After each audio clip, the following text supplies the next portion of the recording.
Hello बच्चों। तो संस्कृत ज्ञान गंगा में आज हम पढ़ेंगे संधियां। संधि किसे कहते हैं, संधियां कितने प्रकार की होती हैं और संधियां किस प्रकार की जाती हैं, आज की क्लास में ये सारी जानकारी मैं आपको दूंगी।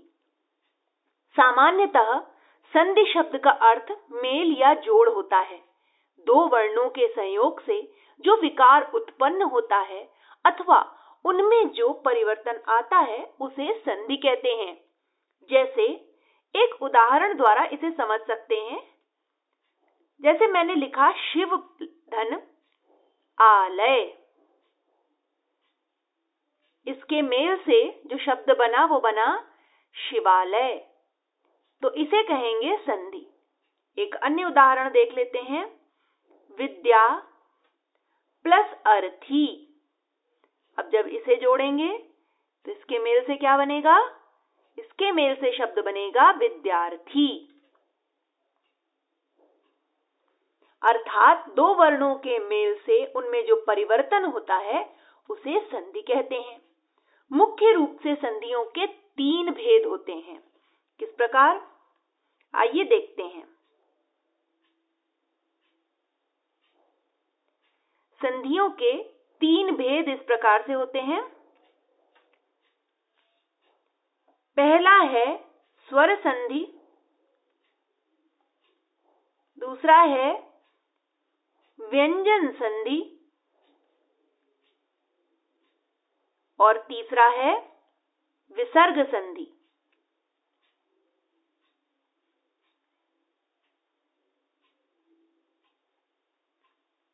स्वर संधि क्या होती है, तो स्वरों से मेल होने पर जो परिवर्तन होता है उसे स्वर संधि कहते हैं। स्वर संधि का एक उदाहरण मैं आपको बताती हूं।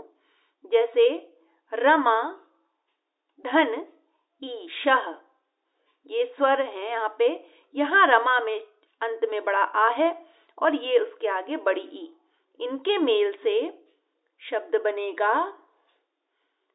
रमेशः। व्यंजन संधि का उदाहरण देख लेते हैं। व्यंजन संधि किसे कहते हैं, व्यंजनों के साथ स्वरों या व्यंजनों के मेल से जो परिवर्तन होता है उसे व्यंजन संधि कहते हैं। इसका उदाहरण है वाक धन ईशः। इसमें अंत में वाक में क व्यंजन है और ईशः का ई स्वर है, इनके मेल से शब्द बनेगा वागीशः। ये हो गया व्यंजन संधि का उदाहरण। और अब देखते हैं विसर्ग संधि का उदाहरण। तो सबसे पहले देखेंगे विसर्ग संधि क्या होती है। तो विसर्गों के साथ स्वरों या व्यंजनों के मेल से जो परिवर्तन होता है उसे विसर्ग संधि कहते हैं। इसका उदाहरण है कह धन अपि। कह में क के अंत में विसर्ग है और आगे उसके स्वर है, इनके मेल से शब्द बनेगा को पी। तो बच्चों, ये हमने देख लिया कि संधियां क्या होती हैं और संधियों के प्रकार क्या होते हैं। संधियां तीन प्रकार की होती हैं, स्वर संधि, व्यंजन संधि और विसर्ग संधि। उनका एक एक उदाहरण भी मैंने आपको बता दिया। अब मैं आगे आपको विस्तार से आज की क्लास में स्वर संधि के बारे में पढ़ाऊंगी। स्वर संधियां कितने प्रकार की होती हैं, स्वर संधियां होती कैसे हैं, उनमें क्या क्या परिवर्तन होता है। तो आइए देखते हैं स्वर संधि।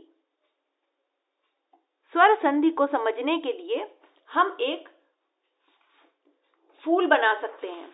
आप सोच रहे होंगे कि आज मैं आपसे कौन सा फूल बनवा रही हूं।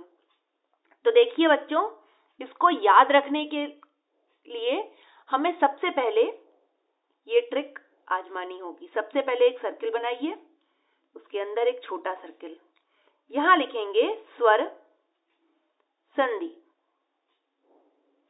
इस फूल के कितने पार्ट करने हैं, 8। स्वर संधि कितने प्रकार की होती है, 8 प्रकार की। तो लीजिए, इसकी पत्तियां बनानी है हमें 1 2 3 4 5 6 7 और ये 8। अब हम स्वर संधि के भेद पहले यहाँ लिख लेते हैं, जिससे आपको पता लग जाए कि स्वर संधि के कितने भेद होते हैं और कौन कौन से होते हैं। अब हम इसके 8 प्रकार को इस फूल में भरेंगे। तो सबसे पहले इधर लिख लेते हैं स्वर संधि के प्रकार। स्वर संधि 8 प्रकार की है। गुण संधि, वृद्धि संधि, दीर्घ संधि, ये सभी स्वर संधियां हैं बच्चों। यण संधि, अयादि संधि,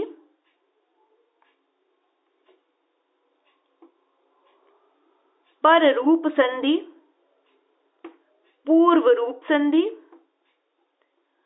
और एक अंत में है प्रकृति भाव, जिसको प्लुत कहेंगे, मगर इसे संधि की श्रेणी में रखा नहीं गया है, परंतु इसकी गणना की जाएगी। तो अब इस फूल में हम भरेंगे सबसे पहले गुण संधि, फिर वृद्धि संधि, उसके बाद यहां पर लिखेंगे दीर्घ संधि, अयादि संधि, यण संधि, पर रूप संधि, पूर्व रूप और यहां लिखेंगे प्रकृति भाव।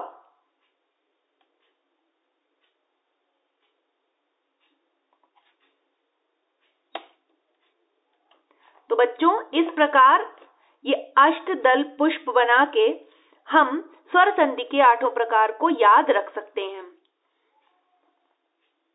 तो आइए सबसे पहले हम स्वर संधि में कौन सी संधि पढ़ेंगे? दीर्घ संधि के बारे में।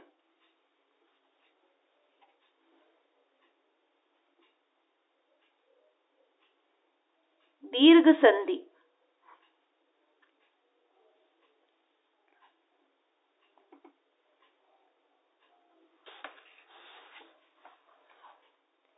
जब ह्रस्व या दीर्घ छोटा आ, बड़ा आ,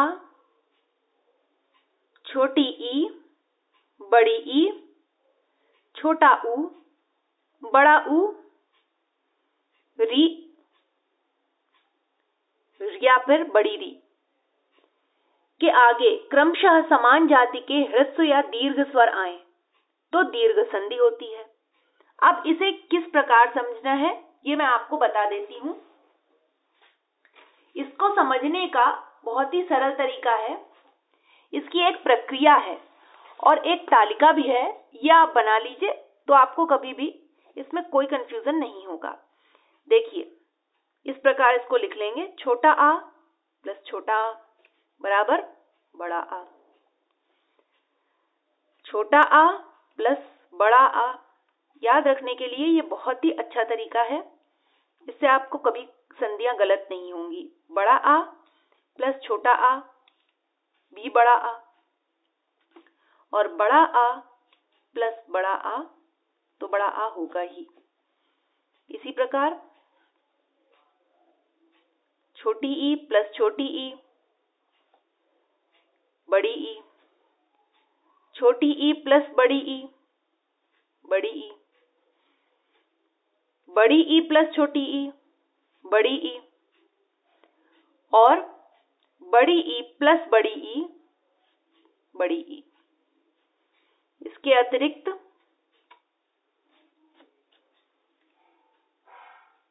छोटा ऊ प्लस छोटा ऊ बड़ा ऊ, छोटा ऊ प्लस बड़ा ऊ बड़ा ऊ, बड़ा ऊ प्लस छोटा ऊ बड़ा ऊ, और बड़ा ऊ प्लस बड़ा ऊ बड़ा ऊ। इसके अतिरिक्त बच्चों री का प्रकार है और री का भी। तो री का क्या है? री प्लस री, बड़ी री, और री प्लस री, बड़ी री। तो ये एक सामान्य प्रक्रिया है दीर्घ संधि को समझने की। अब आइए उदाहरण के द्वारा हम दीर्घ संधि को और अच्छे से समझते हैं। आप चाहें तो ये तालिका अपने पास नोट कर लीजिए।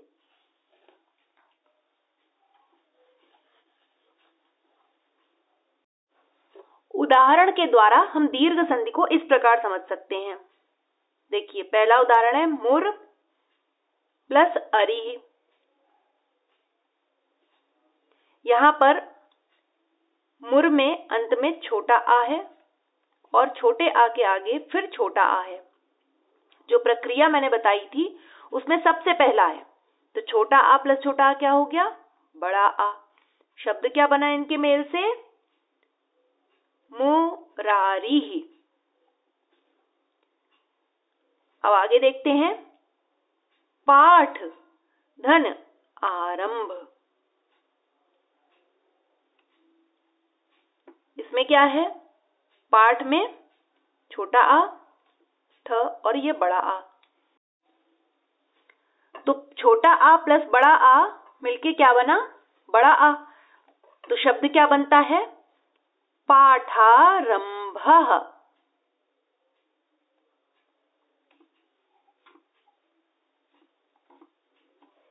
अब अन्य उदाहरण देख लेते हैं।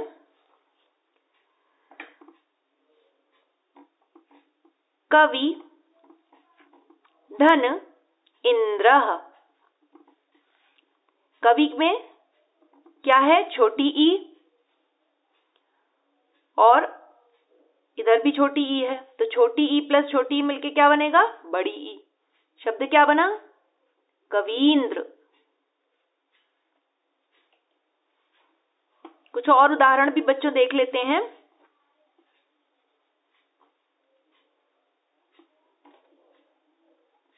मुनि धन ईश्वरः। यहां छोटी ई है और यहां बड़ी ई, तो छोटी ई और बड़ी ई मिलके बने बड़ी ई। शब्द क्या बना? मुनीश्वर। अब ऊ का उदाहरण देख लेते हैं। लघु धन उर्मी। यहां क्या है? यहां छोटा ऊ है और आगे बड़ा ऊ। क्या मिला बनके? बड़ा ऊ। शब्द क्या बना? लघूर्मी। री का उदाहरण क्या है?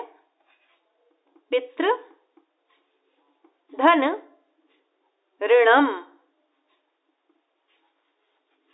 यहां पर दोनों ही री हैं छोटे, तो इन दोनों छोटे री को मिलकर क्या शब्द बनेगा? पितृ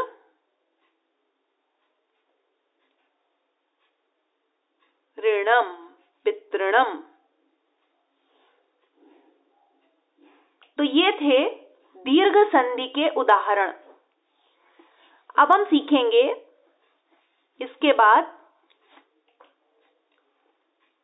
यण संधि।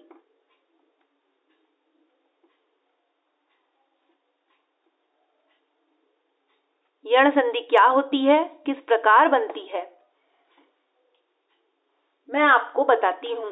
उदाहरणों के द्वारा यण संधि आपको बताऊंगी और उसके बाद आपको ये जानकारी हो जाएगी कि किस प्रकार यण संधि बनती है।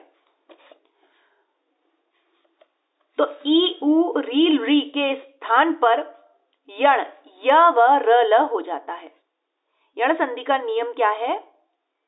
छोटी ई, उ, री और री, इनके स्थान पर क्या हो जाता है? ई के स्थान पर य, उ के स्थान पर व, री के स्थान पर र और री के स्थान पर ल। जब ई, उ, री, री तथा री के बाद कोई असमान स्वर आए तो इनमें ये परिवर्तन होता है। कैसे होता है परिवर्तन, ये मैं आपको बताती हूं। एक उदाहरण देखते हैं, जैसे यदि प्लस अपि। ठीक है, अब इस उदाहरण में देखिए, यदि में क्या है, छोटी ई, और ई के बाद असमान स्वर क्या आ गया, अ। तो ई और अ के मेल से क्या बनना है, ई के बाद यदि कोई असमान स्वर आता है, असमान स्वर आता है, तो ई को क्या आदेश हो जाता है, य। तो शब्द क्या बनेगा,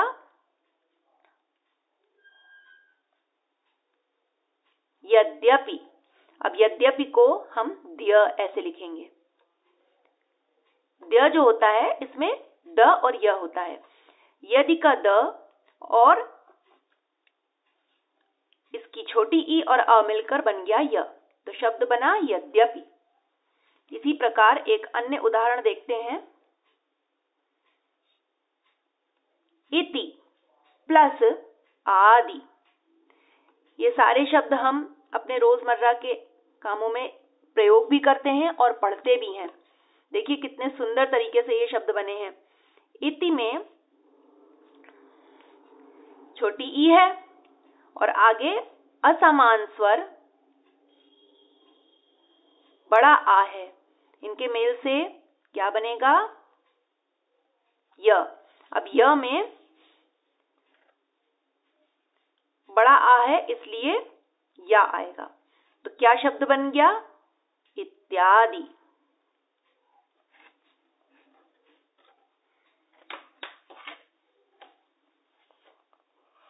अब देखते हैं, सु प्लस आगतम।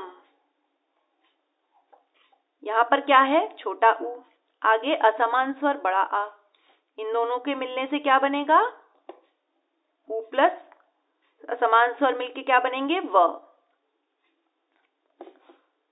शब्द क्या बना, स्वागतम।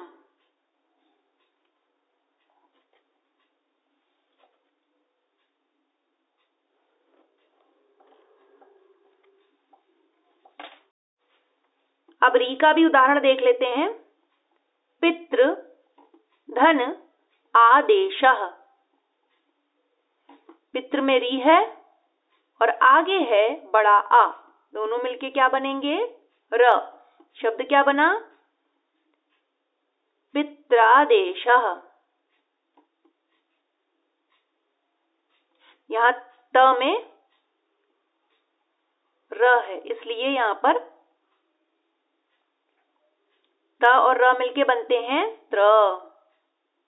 ये मैं आपको पढ़ा चुकी हूं, व्यंजन संयुक्त व्यंजन है ये। तो बच्चों ये थी यण संधि। अब यण संधि का भी एक प्रक्रिया है इसको बनाने की भी। तो जैसे मैंने आपको अभी दीर्घ संधि की प्रक्रिया बताई थी, उसी प्रकार यण संधि की भी एक सामान्य प्रक्रिया है। उसे यदि आप अपने पास नोट कर लेंगे तो आप कभी भी गलत नहीं होंगे। देखिए यहां पर मैं बना रही हूं, ये छोटी ई स्लैश बड़ी ई के आगे कोई भी असमान स्वर आए। अब असमान स्वर में छोटा आ, बड़ा आ, छोटा ऊ, बड़ा ऊ, री, री, ए, ऐ, ओ, औ।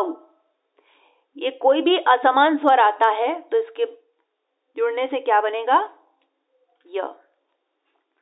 अब लेते हैं छोटा ऊ स्लैश बड़ा ऊ, इसमें भी यही होगी प्रक्रिया, सारे यही स्वर आएंगे और इन स्वरों के जुड़ने से क्या बनेगा, वा।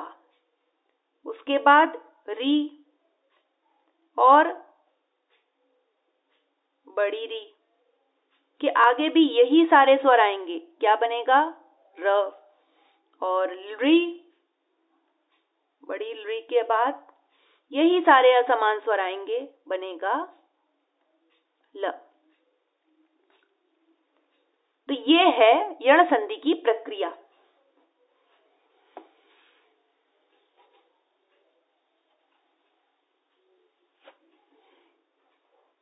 अब इसके बाद हम पढ़ेंगे गुण संधि। बच्चों, संधियां बहुत सरल हैं, आप बिल्कुल भी डरे नहीं कि संधि बहुत कठिन है, मैं बाद में पढ़ूंगा, पेपरों के समय पढ़ूंगा, ऐसा कुछ नहीं है। थोड़ी सी उसकी जानकारी है, उसे आप अगर अपने पास नोट कर लें और उसका अभ्यास कर लें तो ये संधियां आपको कभी भी परेशान नहीं करेंगी। तो अब आती है गुण संधि। गुण संधि का क्या नियम है, इस संधि के क्या रूप बनते हैं, आइए देखते हैं। यदि छोटा आ या बड़ा आ, इसके बाद छोटी ई या बड़ी ई आए तो दोनों के स्थान पर ए आदेश हो जाता है। तो दोनों के स्थान पर क्या आदेश हो जाएगा? ए। इसी तरह यदि छोटा आ या बड़ा आ, उसके बाद क्या आए? छोटा ऊ या बड़ा ऊ, दोनों को क्या आदेश हो जाएगा? ओ। इसी तरह आ या आ के बाद री आए,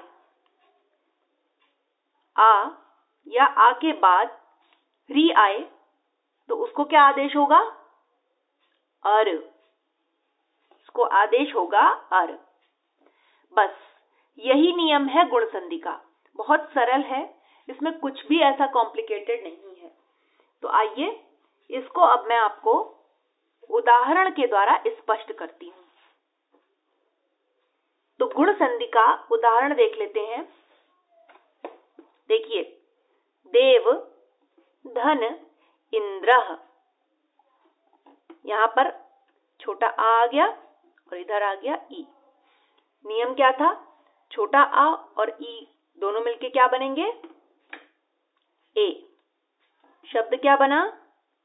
देवेंद्रः। अगला उदाहरण देखते हैं। पर धन उपकारः, यहां पर क्या है? छोटा आ, उसके आगे क्या आया? ऊ। छोटा आ और ऊ मिलके क्या बनेंगे? ओ। शब्द क्या बना? परोपकारः।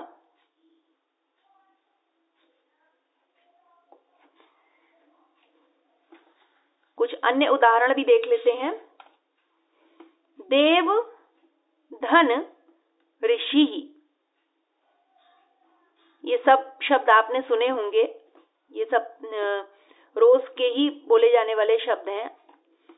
छोटा आ प्लस री क्या बनेगा मिलके? अर। शब्द क्या बनेगा? देवर्षि।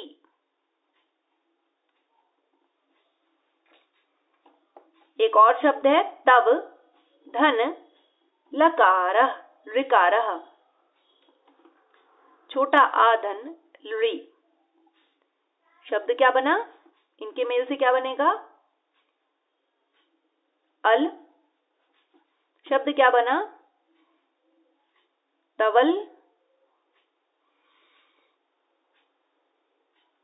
तवलकारः। तो ये है गुण संधि। अब इसकी मैं आपको सामान्य प्रक्रिया बताऊंगी, उसी प्रकार जैसे मैंने पहले संधियों की बताई है। इसे भी आप तालिका के रूप में अपने पास नोट अवश्य कर लें। इससे क्या होगा कि आप कभी भी, आपको आगे परेशानी नहीं होगी, एग्जाम टाइम पे खासकर। तुरंत कॉपी निकाली और उसमें से उसकी प्रक्रिया याद कर ली, बस। उसके बाद आपके सामने कोई भी शब्द आ जाए, आपका कभी गलत नहीं होगा। छोटा आ स्लैश बड़ा आ, आगे छोटी ई या फिर बड़ी ई, क्या बनेगा? ए। फिर छोटा आ या बड़ा आ है, उसके आगे छोटा ऊ, बड़ा ऊ, क्या बनेगा? ओ। छोटा आ या बड़ा आ, इसके आगे आएगा री, क्या बनेगा? अर। और छोटा आ या बड़ा आ, उसके आगे आएगा री, क्या बनेगा? अल। बस ये नियम है गुण संधि का। इस नियम को याद करने के बाद आपको कभी भी गुण संधि बनाने में परेशानी नहीं होगी। आप चाहें तो इस तालिका को नोट कर लीजिए अपने पास। तो अभी हमने आज की क्लास में 3 संधियां पढ़ी, 3 स्वर संधियां, गुण संधि, यण संधि और दीर्घ संधि। अब अगली क्लास में मैं आपको आगे की संधियां विस्तार से बताऊंगी।